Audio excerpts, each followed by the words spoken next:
বিভিন্ন ব্যাংকের যে আমরা অ্যাপ ব্যবহার করি, বিশেষ করে সোনালী ব্যাংকের সোনালী ই ওয়ালেট, এই ই ওয়ালেট অ্যাপের মাধ্যমে ব্যাংক থেকে একদল প্রতারক টাকা হাতিয়ে নিচ্ছে। এই বিষয়টা কিভাবে হচ্ছে, আমার ক্ষেত্রে হয়েছে ভাই, এটা আমি আপনাদের কাছে জানিয়ে রাখি। অনেক দিন আগে একটা লোক আমাকে একটা মেসেজ দিছে যে একটা গ্রুপ থেকে, যে আপনি কি বিভিন্ন ধরনের খবর কাগজ পড়তে চান অথবা বিভিন্ন ধরনের টিভি চ্যানেল দেখতে চান, একটা অ্যাপের মাধ্যমে সব ধরনের চ্যানেল এবং সব ধরনের খবরের কাগজ পড়তে পারবেন। তো আমি সরল মনে ভাই বিশ্বাস করে তাকে এই অ্যাপটা ডাউনলোড দিছি। এই অ্যাপটা ছিল APK app, Google play store থেকে নামায় নাই, এমনিতে একটা লিঙ্ক দিয়েছে, লিঙ্ক থেকে আমি ডাইরেক্ট এটা ইনস্টল করে ফেলছি।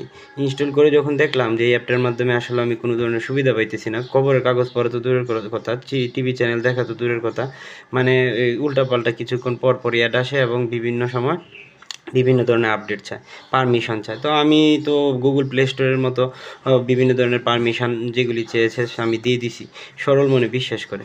কিন্তু কিছুদিন পরে আমি হঠাৎ করে একদিন লক্ষ্য করলাম যে এই অ্যাপটা একটা আপডেট চাইছে।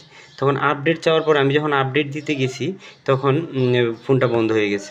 আবার চালু হয়েছে, তখন আবার একটা মেসেজ আসছে যে আপনি কি আপনার মোবাইল ব্যাংকের কেউ অ্যাক্সেস নিতে চাইতেছে, আপনি দয়া করে আপনার মোবাইলের ব্যালেন্সটা চেক করেন, এরকম একটা মেসেজ আসছে। তো আমি কি করছি, ভয়ে তাড়াতাড়ি আমি তাৎক্ষণিকভাবে আমি মোবাইলে ঢুকছি, ঢুকে আমার যে সোনালী ওয়ালেট সোনালী ব্যাংকের এই অ্যাপটাতে ঢুকে আমি আমার ব্যালেন্সটা চেক করে নিলাম, দেখলাম ব্যালেন্স ঠিকই আছে, কোনো সমস্যা নেই। কিন্তু এই ফাঁকি দিয়ে কি করছে ওরা, এই অ্যাপটা আপডেট দেওয়ার মাধ্যমে আমার ফোনে, তখন তারা আমার ফোনের অ্যাক্সেস নিয়ে নিছে এবং স্ক্রিন রেকর্ডার সহ অনেক ধরনের পারমিশন আমার ফোন থেকে নিয়ে নিছে।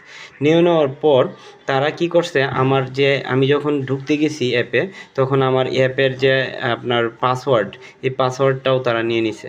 পাসওয়ার্ডটা নিয়ে কিছুক্ষণ পরে দেখি মোবাইলে একটা মেসেজ আসছে ভাই, আমার ফোন থেকে মুহূর্তের মধ্যে এনপিএসবি করে একটা ডাচ বাংলা ব্যাংকের অ্যাকাউন্টে সমস্ত টাকা তারা নিয়ে গেছে।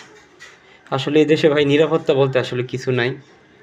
এখানে নিজের নিরাপত্তার কথা নিজেই চিন্তা করতে হবে। এই ধরনের অ্যাপ কখনো আপনারা, এপিকে অ্যাপ যেগুলি আছে এগুলি কোনো দিন আপনারা ভাই ইনস্টল দিয়েন না। এরপর আমি কি করছি, জিডি করছি, জিডি করে লাউ সেই কদু। এরা কখনোই মোবাইলের মাধ্যমে যে বিভিন্ন ধরনের অনলাইনে জিডি করা যায়, এগুলি যেই লাউ সেই কদু, থানায় জিডি করাটাও অনেক হ্যারাসমেন্টের শিকার হওয়া লাগে, আমি যাই নাই।